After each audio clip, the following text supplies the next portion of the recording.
abasibe abasalire tulina emitwalo ena 2,992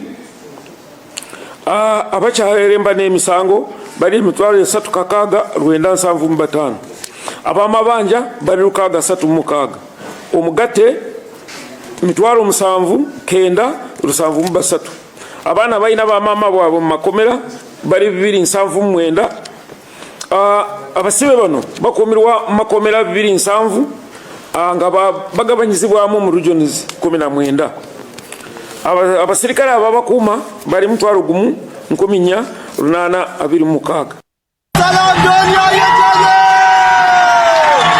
We are so excited. Words cannot describe the feeling of the people of Iran. My reaction of this attack is excitement and hope for the Iranian people, for freedom and democracy in Iran. We are here to be the voice of Iranian and tell the world that we want regime change. Khamenei is no longer alive. He is dead. God bless Israel. Thank you. USA! USA! USA! For the first time ever, I feel that I'm getting close to going home. So I will continue coming until Iran is free, and I can taste it. Thank you, President Trump. For the U.S. government, we want to thank all the congressmen that have backed us up. Ayogerera amakomera mu Uganda, Frank Baine, avuddeyo n'ajjukiza bannayuganda nti akalabba kakyaliwo. Era n'ekyuma ekyo ekikozesebwa bakirongoosa buli lunaku. Temubeereyo ne mugamba nti akalabba kaavaawo. Atuwadde omuwendo gw'abasibe abali mu makomera n'abasirikale oboolyawo abakola mu makomera. Tugenda beera nga tugaziya emboozi eyo okusukkako awo. Amawanga nga gagwa kyewuunyisa wabeerawo abakaaba bakubye omukulembeze wange ne wabeerawo abasanyuka tekisiraani twamukoowa atambula agende. Bannansi ba Iran abamu bali mu kujaguza olw'oggwendo oba okukubwa oba okuttibwa kwabadde supreme leader waabwe Eli Khamenei amanyiddwa nga Ayatollah supreme leader waabwe ngwe bagenda mu maaso n'okubeera nga bajaguza. Olunaku olwaleero aleeteddwako munnamungi w'omuntu omubiri gwe okuva we yattibwa guleeteddwa okubwako eriiso. Tugenda beera nga nabyo tubyogera. Olutalo olwongedde okubeera nga lunyinyintira. America yasabye Bungereza egiyambiseko ku space yaayo esobole okubeera ng'esabattula omu Iran naye akiggyemu enjawulo. Bungereza alabise nga etaaguze kirowoozo kya mu America era Trump avuddeyo n'abako ebigambo byawerekereza Bungereza. Tugenda beera nga nabyo tubyekkaanya. Munnamateeka wa Robert Kyagulanyi Ssentamu amanyiddwa nga Robert Amsterdam avuddeyo n'agamba nti bafunye kamwenyumwenyu olw'ensonga nti omusango gubawaabira Uganda oba Mwami Museveni n'eggwanga erya Tanzania olunaku lugenda kubeera lwankya gugenda kubeera nga guwulirwa mu Commonwealth oboolyawo balinde balabe ekinaavaayo. Tugenda beera nga tubyekkaanya byonna. UN Security Council evuddeyo ku nsonga z'olutalo olugenda mu maaso munda mu ggwanga erya Iran. Era ensonga za UN Secretary General waayo avuddeyo n'abako byagamba. Tugenda bibategeeza. Prime Minister wa Bungereza avuddeyo n'ayogera ku nsonga ya America okubasaba space. Kiki ekigenda okuddako oluvannyuma lw'ekyo byonna ogenda beera ng'obifuna. So nga ate Foreign Minister owa Iran avuddeyo n'agamba nti ife tukkiririza mu nteeseganya naye America erabika ng'etali ku nsonga za kuteeseganya. Yasazeewo okubeera ng'ekola yo byewulira eyagala. Kakati kikadde naffe tulonkinge tetugenda kuzikiza ate tetugenda kwegayirira abasajja aba Iran newankubadde baakabattira abantu ab'enkizo ab'ebitibwa mu gavumenti n'ab'amagye abali mu 59 bagamba tetunnazikiza. Kino kijja kuggwa nga tukituuse ku nfeete. N'Omumerika agamba musetinge tugende ne bwe kineetaaga emyezi 2 tugibakube. Onaawulira. Mu ngeri emu Unaku olwali wano munda mu ggwanga lyattu Uganda kkooti egobye omusango oba petition ey'abanna DP Democratic Party gye baateekayo okuwaabira ssenkaggale w'ekibiina kino Norbert Mao. Mao bamulanga kwezza kibiina era n'akitwala mu nkwawa za mwami Museveni. Kkooti egugobye egambe temuli mugumba. Akabenje dekabusa kalese bataano nga bafu. So nga ate akalala kalese babiri nga bafu. Mukebere ku bantu bammwe ebino ebisingakaawo tugenda kubeera nga tubyekkaanya. Tuyinamu ebya Janet Kataha Museveni. Waliwo ayinza okubuuza kati ebya Kataha ate byebiriwa. Tofaayo. Yayokeza teyayokeza. Tuddemu nti teyayokeza. Katukole bwe tuti. Nzije tutandike video. DPTV Uganda, Dawn People Television. Zendi wano nize mizaire jaje nzizayo baba tewali muzanyo. Nenda jeri pako nga haluku. Njivuge male njizeyo jeva. Tugenda tulino zikwata wano baba. Ndi wano nteze sinalaba nemwe eyitawo naye agakafunikawo baba. Airport bagigadde omusajja bwatukubyemu ekizuka. Mwana.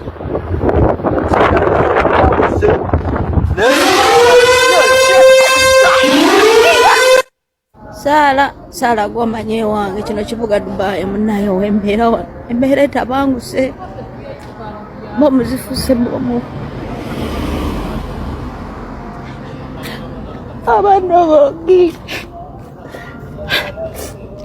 bange. Sala gwamanye wange. Abana bange tebabange waabwe. Tebabange waabwe. Kwamanye wange mukwano. Obatwala ngewaabwe ne bapeere waabwe. Embeera etabuse bomu ziringa bomu tetumanyi wajja ekiggwera.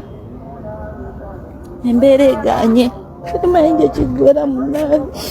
Ate zesulira ddala wano mu tawuni. Tawalinga kyalo ntosobola okuddukirako ewagundi. Kitegeera. Bana bange Mukama yalitesiza olubwada bwange. Bino ebikompala nayo bina bituyambira. Buli kibi kijja n'ekirungi. Mwali mulabye ku ntalo mumanye entalo mmwe mwali mulabye ku mundu mmwe zisabasaba twabairanga ne mundu zisabasaba kati mutugamba ki fe kati tetukyalaba sabasaba tulaba zino zi intercontinental ballistic missile zibitu bomba tuziraba n'amaaso mwabiwuliranga buluzi olumu temwabirana mu mukulu ndache na mukaaga zino zituyita ku mitwe ezimu ne zigwano nze kyaguddeko ku mulimu awo naye roba twabimanyira kati biba byaliwo olulina kati era kati twabimanyira okitegeera naye naffe katufunye omukisa ntukola ki temwina kye mutugamba mumwalaba ku lutalo biki naffe tuli mu zimizayiro wano zeesooza zi intercontinental ballistic missiles zimizayiro zisemazinga ezisobola okuva ku kontinenti emu nezigenda ku kontinenti endala twadda kuddamu kugamba mundu wane naffe mundu tuziraki ate ffe tulaba zino ennongooseemu bakweza ezammwe zimucyaka mucyaka buuza sejjusa Dubai. Mirror, mirror, who is the most beautiful president in the world right now? What the f***? Magic mirror, tell me, who is the best president in U.S. history? That's enough.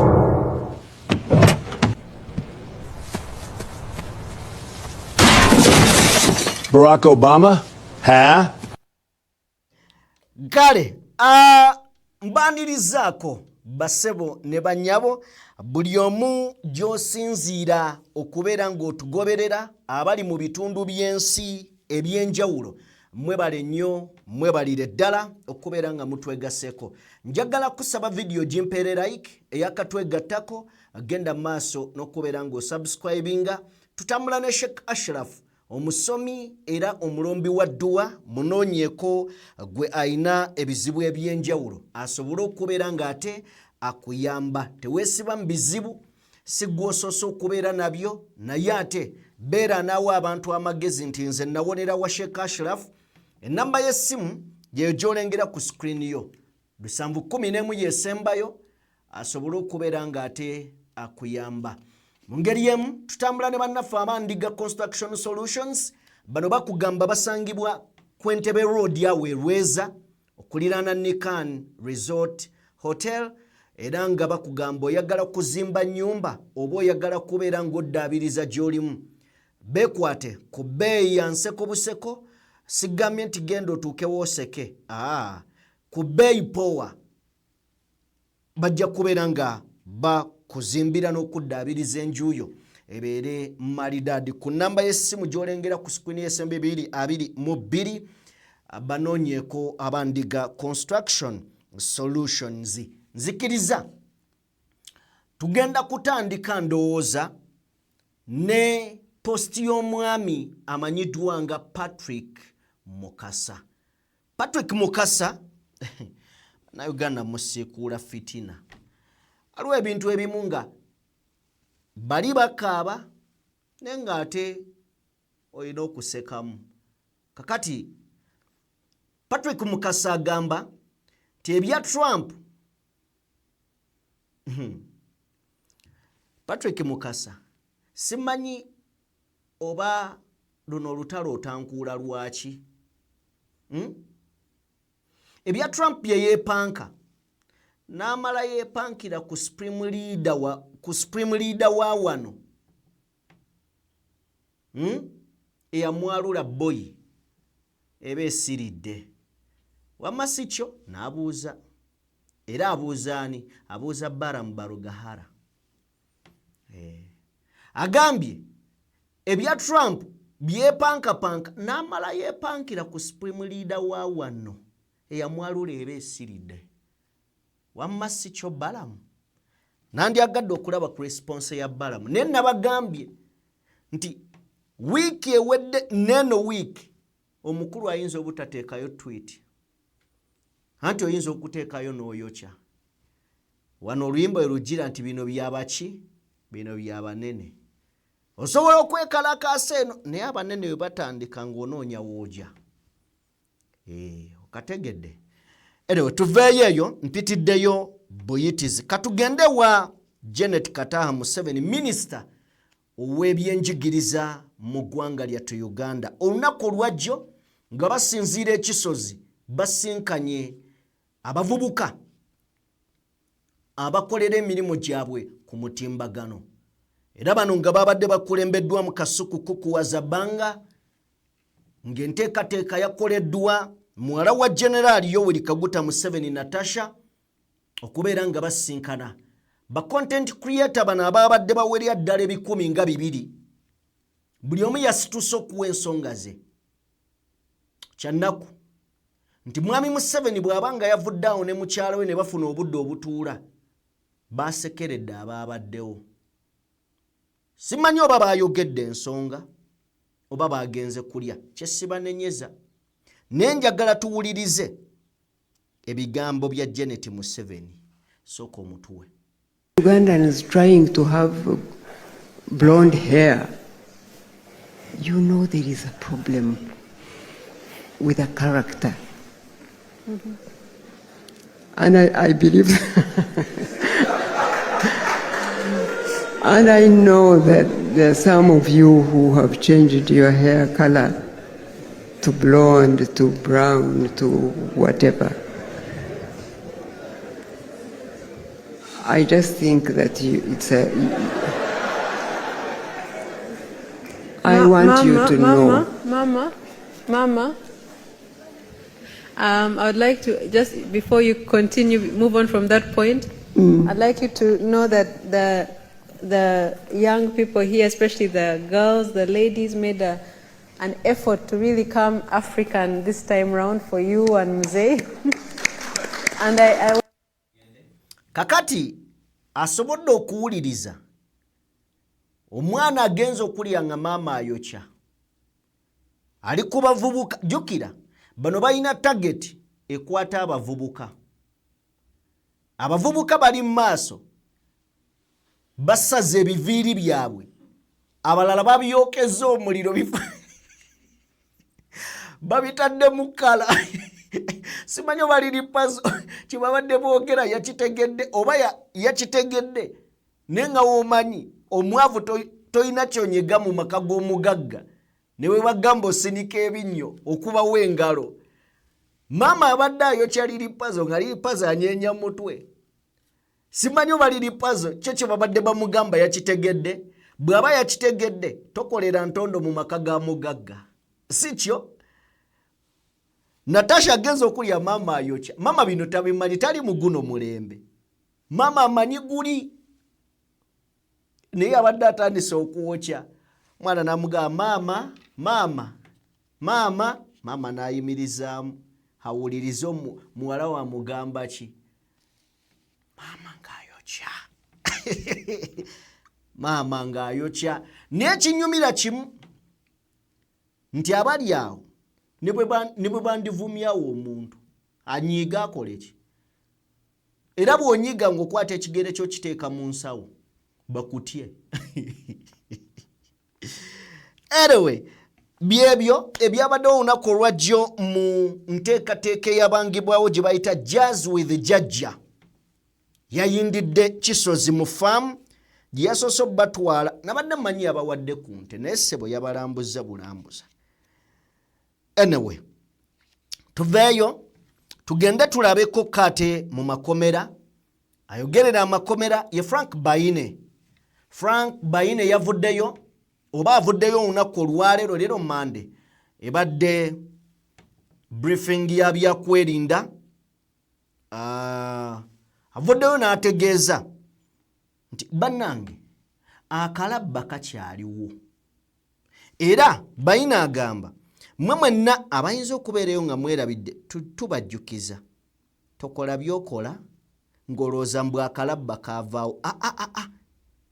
Agamba omwogezi w'ekitongole ky'amakomera Frank Baine atangaazizza ku kabonero oba ku kibonerezo ekyokuwanikibwa ku kalabba n'ategeeza nti kukyaliwo era kuli mu mateeka wansi w'akawaayiro 22 akassemateeka afuga Uganda. Onaagamba nti wadde nga wayise ebbanga nga mpaawo muntu yenna awanikibwa ku kalabba tekitegeeza nti etteeka teririiwo. Etteeka weeriri era likyakwata abantu. Onayongeddeko n'agamba nti ekyuma ekikozesebwa mu kuwanika abantu ku kalabba kikyakola bulungi nnyo era bakiddaabiriza buli kaseera. Wabula ategeezezza nti President alina obuyinza okusonyiwa omuntu abeera asindikiddwa ku kalabba oba okuteeka omukono ku kiwandiiko ky'okuttibwa nti era oyo abeera aweereddwa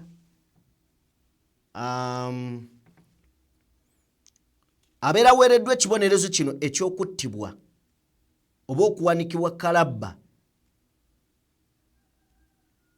Awandiikibwa n'aweebwa essaawa 72 kweteekateeka. Weteekateekera kufa.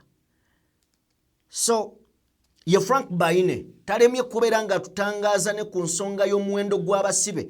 Twavuddeyo wano dooza wadde lunaku lwakoosagulo ne twemulugunya ku muwendo gw'abasibe omungi kubanga gavumenti yavaayo negamba terina ssente. Ab'ekitongole ekinoonyereza ku buzzi bw'emisango bava ne bagamba tebalina ssente zisobola kwanguyiriza misango gino. Abalina emisango okukola research okunoonyereza okumala mu budde abantu baweebwe bondi oba bail olw'ensonga akasente tekaliiwo. Kakati omukulu avuddeyo n'atugamba ku muwendo ogw'abantu abali mu kkomera n'atuwa ne ku muwendo gw'abasirikale nga bw'atubuulira then nange kancekinge kyatugamba kye kituufu oba mutuwe. Ennaku z'omwezi 2 March 2026 abasibe abasalire tulina emitwalo 4,292 Abakyeremba n'emisango bali 3,695. Abamabanja bali 636. Omugate 7,973. Abaana balina bamama bwabwe mu makomera bali 279. Abasibe bano bakumirwa makomera 207 nga bagabanyizibwamu mu regions 19. Abasirikale ababakuma bali 1,826. Okay, kale. Ye Frank Baine ngagenda maso n'okubeera ng'atuwa omuwendo ogw'abasibe oba olyawo abali mu makomera ga Uganda okusinziira ku population eri mu makomera batugamba nti abantu bali 7,723 bano basuubira omuwendo okulinnyira ddala okutuuka ku 8,000 n'omusobyo. Naye bino bya 2024 mu updating ku bintu byammwe kitwanguyiza emirimu ntegeeza abakulu so situmanyi gyasomye yakati oba yenkadde naye enkadde zaawukana nkakasa tusomedde ya leero oba eyakadde kano ya bwe tuba nga tuvuddeko awo kankutwaleko eri munnamateeka era munnansi w'eggwanga erya America nga lawyer wa Robert Kyagulanyi Ssentamu of course n'abantu bangi Robert Amsterdam ku bubaka bwe yataddeyo bwe yagenze mu maaso n'okubeera ng'ategeeza eggwanga nti weewaawo our presentations made to be Commonwealth will be made publicly tomorrow concerning recent events in both Tanzania and Uganda. Omusango guno oba enteekateeka negenda kulirwa olunaku lwa nkya. Mumanyi ekyali Tanzania mu kalulu akaaliyo. Internet yagibwako, ekitabano ne kigenda mu maaso. Tugenda okuva mu internet blackout. Ng'abantu abasoba mu 7 be bagambibwa okubeera nga bafiiridde e Tanzania. Then netujja netutunuulira ku violence eyali mukawana ewaka. Wano wo byogeddwako nkakasa neyakajja ku internet omanyi. Internet yagibwako, waliwo okutulugunya abantu, kuviira ddala mu kalulu. Ebintu bingi ebyakolebwa. So Robert Amsterdam yeetikka amawanga gano gombiriri n'agakuba mu mbuga z'amateeka omusango gugenda wulirwa lunaku lwa nkya. So njagadde nakyo mubenga mukitegeera mpola mpola. Ndowooza nayo tuveeyo. Gavumenti y'eggwanga lyattu Uganda ekulemberwa General Yoweri Tibahabulwa Kaguta Museveni Ssaabalwanyi evuddeyo negenda maaso n'okubanga ekola okulabula eri bannayuganda abawangalira munda mu ggwanga erya Iran oba olyawo n'amawanga amalala. Era mu kulabula kuno efulumizza ekiwandiiko mwetegereza nti bannayuganda abawangalira mu mawanga gano mukwate ekkubo mulyamuke.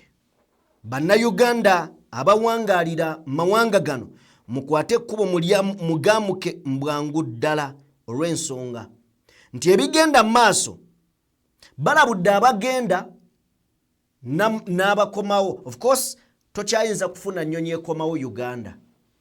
Ate ng'olunaku olwajjo twalabye ekiwandiiko ekiva mu kitongole ekivunaanyizibwa ku by'embuuka y'ennyonyi wano mu Uganda nga bagamba ziyimiriziddwamu okumala akaseera. Mwami Museveni naye asinziddaawo n'agamba abaaye mugira mukwatirira. Mwenna abaagala okutambula embeera eri munda mu mawanga gano aga Middle East oba mu Middle East yawo mu UAE, mawanga nga Qatar, Oman, Jordan, Kuwait, Bahrain n'amawanga amalala Doha, embeera ya kazigizigi ddala. So General Museveni akoze okulabula eri bannayuganda mwenna mubeere aweya nga musetula ebigere byammwe okubeera nga mwolekera embeera ya bunkenke. Okumanya ya bunkenke mbadde nekkaanya emisana g'olunaku olwaleero essundiro ly'amafuta. Anyway, tugenda tuukayo mu mboozi eyo tujje tunnyonnyole akana n'akataano. But bwe bubaka obuva eri omufuzi w'eggwanga lino General Tibahabulwa Museveni Kaguta Yoweri. I think tugenda komawo n'ebirala wansi ebikwatagana ku Uganda. Katusooke tubatwaleko mu lutalo luno oba oliawo omanye we lutuuse. Ebintu birungi si birungi. Oluvannyuma lw'okutta Ayatollah omukulembeze ow'okuntiko munda mu ggwanga erya Iran, Abayiraani bamaze okulonda agenda okubeera nga amuddira mu bigere. In fact yamuddidde mu bigere. Naye nga tewannaba na kuyita ssaawa nnya nga bamaze okugamba ono yagenda omuddira mu bigere. America yagambye naye talina bulamu unless omukisa balina gumu gwokka. Omukisa balinawo gumu gwokka gwe gw'okutuula bakkaanye era bakkirize okubeera nga bakolera wamu n'eggwanga erya America. Ekintu gavumenti ya Iran kyegambye kikafuuwe tegenda kubeera ng'ekikkiriza, tegenda kubeera ng'enyigirwa mu ttooke. Bino byonna bijjidde mu kiseera nga waliwo amasanyu ku nguudo ne mawanga ag'enjawulo eri bannansi b'eggwanga erya Iran nga bagamba Trump yakitukoledde era nga bawaana n'okuyimba erinnya America. Bannansi ba Iran bano nga bawangalira mu bitundu ebyenjawulo, of course ne munda mu ggwanga erya Iran, obutaawukanako ne betwakuwa ab'eggwanga erya Venezuela bwe bakwata President Nicolas Maduro okwetoloola ensi buli munnansi wa Venezuela gye yali yatandika okubeera nga asagambiza ne bagamba emirembe gizze era kye kiseera tudde waka waffe. Twali tetulowooza ntuyinza okukwata ekkubo ne tudda eka. America ekikoze katudde eka. Ne ku guno omulundi mu Iran yembeera eriyo. Katusooke tufune okusagambiza kuno then tujje. We are so excited. Words cannot describe the feeling of the people of Iran. My reaction of this attack is excitement and hope for the Iranian people, for freedom and democracy in Iran. We are here to be the voice of Iranian and tell the world that we want regime change. Khamenei is no longer alive. He is dead. God bless Israel. Thank you. USA, USA, USA. For the first time ever, I feel that I'm getting close to going home. So I will continue coming until Iran is free, and I can taste it. Thank you, President Trump. For the U.S. government, we want to thank all the congressmen that have backed us up. Thank you, Trump. Thank you, Trump. I'm so happy. You can see all my people, what they do, how they scream, how they dancing today. Now is the greatest news. Thank you very much, Mr. Trump. Thank you very much, Prime Minister Netanyahu. You did great. Iranian people, thank you, thank you. President Trump! Thank you! President Trump! Thank you! Okay. Bino byonna Trump bwe yali ateekateeka okulumba eggwanga lino erya Iran ku lunaku oba ekiro ekyakeesa olunaku olwokutaano, yavaayo n'agamba nti ebbanga lyonna bannansi b'eggwanga erya Iran babadde nga bamukaabirira oba nga bakaabirira eggwanga erya America okulaba nga libataasa. Trump n'agamba nti muli ba mukisa abaliwo kati, kubanga kati mulina omukulembeze agenda okukola okusaba kwammwe kye kugamba. Era olunaku olw'omukaaga ebikompola ne bitandika okubeera nga bituula ku ggwanga erya Iran. Naye byonna nga bigenda mu maaso, emabega weeks nga 2 eziyise twali already wano tukoleddeko emboozi ey'omukyala amanyiddwa nga Masia Ali Najid eyavaayo n'atuula mu Geneva Summit n'awanda omuliro. Omuliro guno guyinza okubeera nga gwakutte bulungi kye yali ayagala. Kakati America bwe yabadde ejja mu lutalo luno yasoose n'etegeeza nti okumala ebbanga ddene emyaka 47 Ali Khamenei abadde nga atirimbula bannansi b'eggwanga erya America abali eyo mu 1000. Trump n'agamba osobola okukwata kufa abakulembeze naye n'otakwata ku munnansi wa America. Era balanga Iran okubeera ng'ebadde etta bannansi b'eggwanga erya Isirairi. Bino nga bimaze okubeera nga bituukawo era emabega ng'ennaku z'omwezi 28 omwezi oguwedde UN Security Council yavaayo ng'ekubirizibwa ssentebe waayo amanyiddwa nga Antonio Guterres ne bagamba abaaye kye kiseera mutuule ku mmeeza mukanye wakati wa Iran n'eggwanga erya America. Wano Isirairi baali basose ne bagize ebbali. Of course Isirairi eyina mukono gwayo gwetunuulira nti ye America. America wegamba Isirairi wandibadde oddako emabega. Isirairi esobola okuwuliriza. Kakati Antonio Guterres yavaayo bw'atyo n'agamba nti mutuule mukanye. Oyo ye Secretary General wa UN. Soko tuwe ku bigambo bye. Must be done to prevent a further escalation.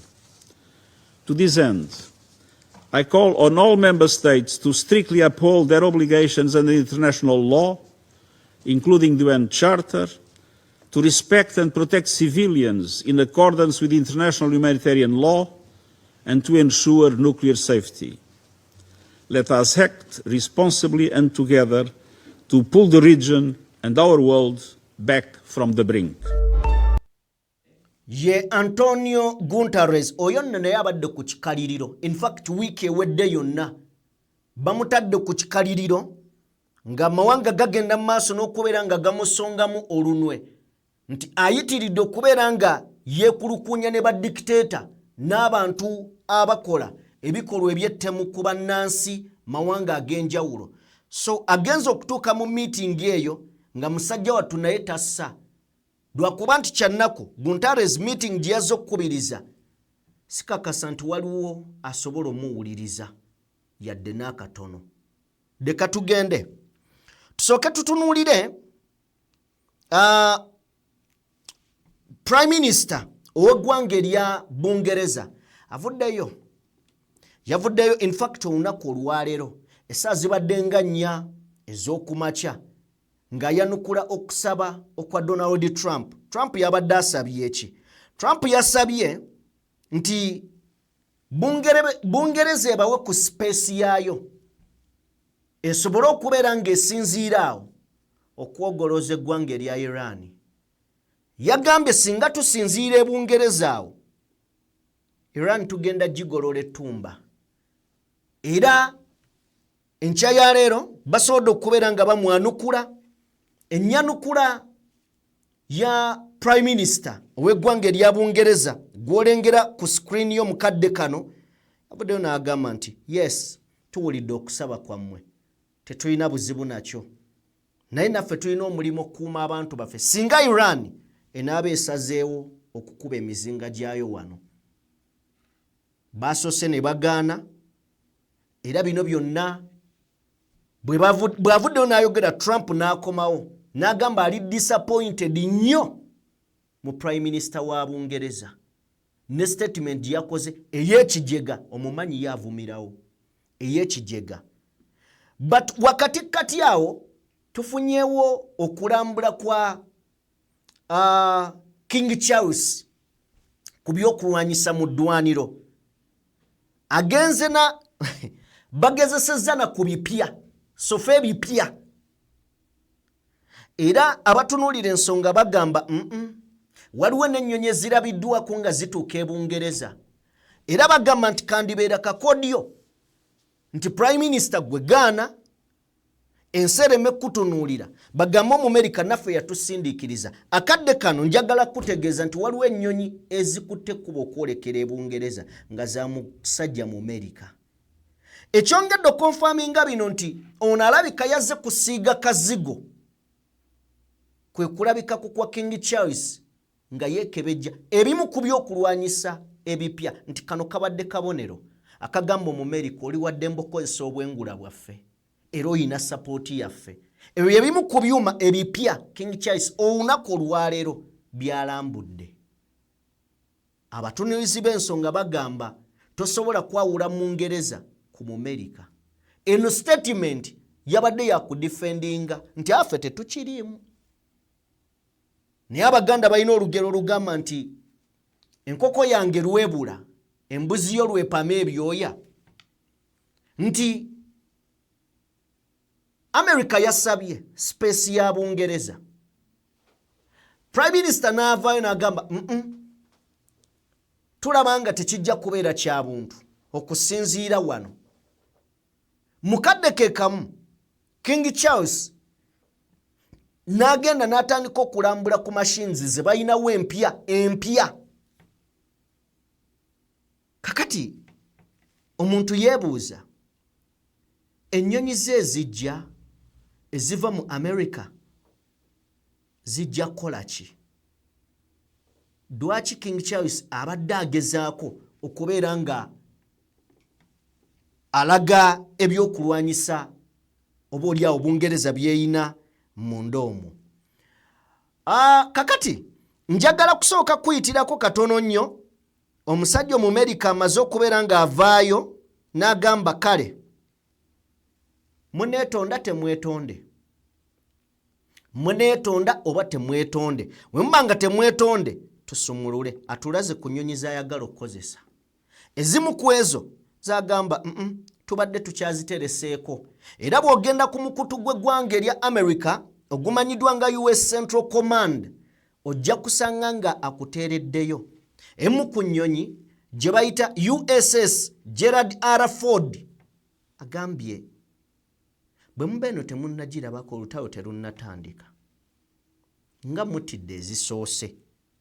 N'agamba nti tuyinayo ne CVN 78 eyo ewaabadde Ayatollah mwagirabyeko kitegeeza eyo yatuuse n'ekola ne ku mulimu.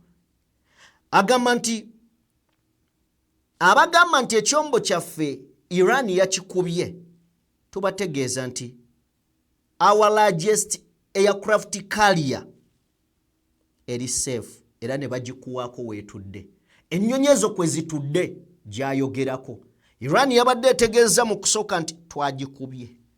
Ne baga nedda tugiggyeyo mu mazzi mugirabeko. Kati abo babadde bakugirayoko bagikugirayoko mu mazzi olabeko nti eno si gye mwakubye eriwa oba mwagala nammwe kufuna ku mawulire. Trump mu ngeri emu wabaddewo okulowooza ku kuteesa kuno ani yakuleese ye Trump oluvannyuma lw'okutta abakulembeze ba Iran kumpi okubamalawo. Nkugambye abakulembeze ne bannabyabufuzi ab'amaanyi abo omukulu baabadde agamba nti bano mpagi zange abawereya ddala 59 omusajja yabakubye lumu tabazzaako mukono ne balonda. Kati agaya abakulembeze abapya mwe mubeere n'empisa mujje tutuule ku mmeeza tuteese bino byonna bye tuliko tuteese tubiveeko. Kakati omukulu agambye tetugenda kuteesa na mu America. Tetugenda kuteesa na mu America. Tusabye enteeseganya zino zibeerewo. Omumerika aganye okubeeza aganye enteeseganya zino. Era ekiddiridde kubadde ggwanga erya Iran okubanga nalyo litulaga nti temugamba nti mwe muyina ebyokulwanyisa naffe tulina era tusobola okubikozesa okukola kye twagala. Njagala otuwe ku foreign minister wa Iran bw'abadde ng'ayanukula ebigambo bya Trump amugambye ffe twayagala okuteesa. In fact olutalo luno lugenza okutuukawo cause ku Lwokuna waliwo meeting wakati wa Iran ne America. Meeting eyo bweggwa Trump n'agamba eno teyina makulu. Yali amaze okutegeeza ensi nti kyonna kyaleeta. Ku Lwokutaano ekiro n'alangirira n'agamba abasirikale ba Iran muwanike oba si kyo mugenda kufa. Ekyaddirira bye bikompola okwesooza. Soko tuwe ku Minister wa Iran yoyo tuwulire kikyagamba ensi. Is open to diplomacy. And I think we have a very good record of that. Contrary to Americans, that their record is very bad and very negative. You know, this is the second time that we negotiated with Americans and they decided to attack us right in the middle of negotiation. What we are doing is, in fact, an act of self-defense and retaliation to the American aggression against us. We are not attacking our brothers in the,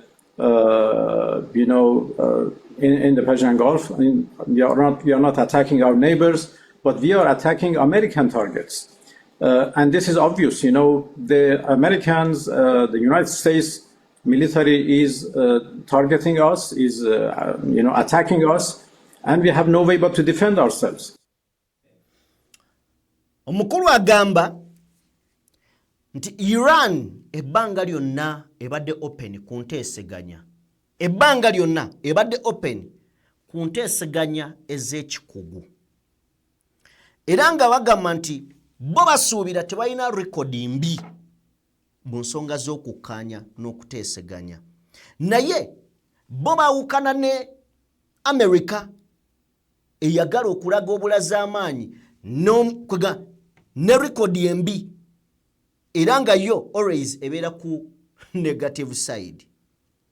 Omukulu Abbas foreign minister bwatyo bwavuddeyo n'okubeera nga ategeeza olutalo luno lukyagenda mu maaso. Olunaku olwayo lulingidde olunaku olwokusatu. Omuwendo gw'abantu ogwakafa twategeddeko nti abantu bali mu 3+. Situmanyi olwaleero koza amasundiro g'amafuta gakubiddwa. Iran eyongedde okubeera ng'ekaawa.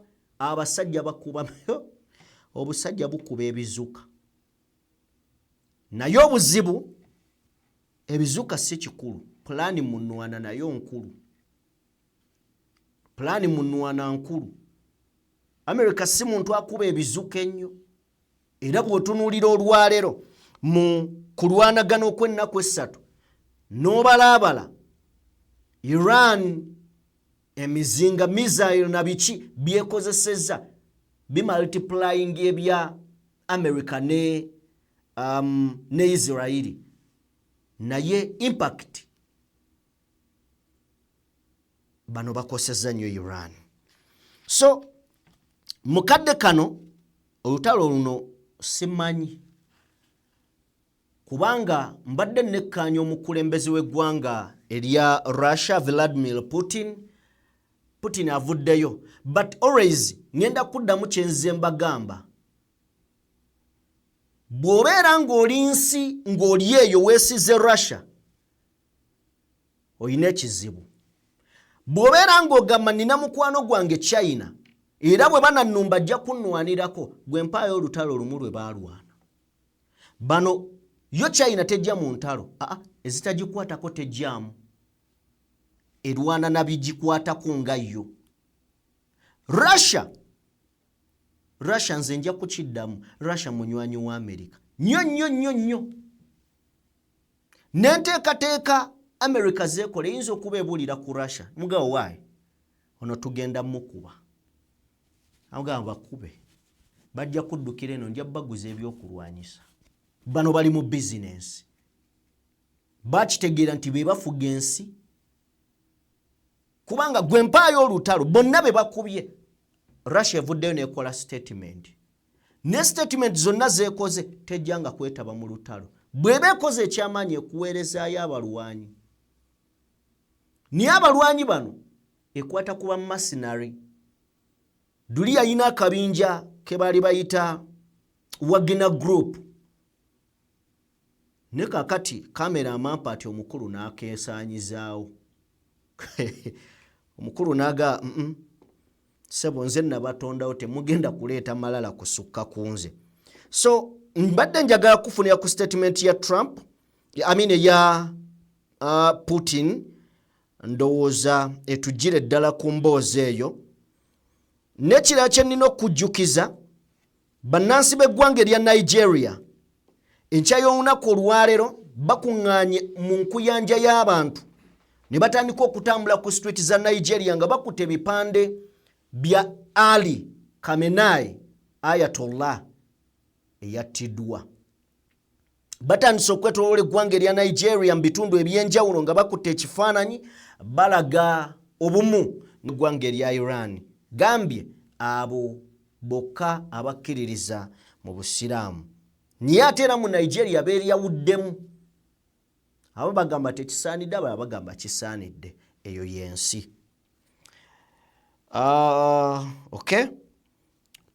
Tuviirewo ddala ndowooza eyo tugiwummuze katutunuulire ku Vladimir Putin. Omukulembeze w'eggwanga erya America avuddeyo n'atiisatiisa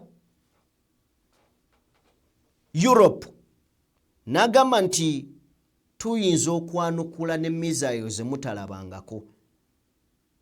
Era agamba nti bagenda kukwata air strike baziwe eggwanga erya Iran okusobola okubeera nga beerwanako. Naye mbadde mmaze okugamba tebasindikayo bya bwereere. Bwe mumaliriza olutalo muyina okusasula. So nga ate olutalo luno ne bwe baba babakubye gavumenti yammwe beeyina okusasula omusajja bye yabawa. Kakati agamba nti si mumativu era anenya pulezidenti w'eggwanga erya America okubeera nga yakozesezza obunnanfuusi obw'ekika ekyowaggulu n'obwa nnakigwanyizi okubeera nga alumba eggwanga eritalina mutawaana. N'atuuka n'okubeera nga yasse supreme leader waalyo Ayatollah Ali Khamenei.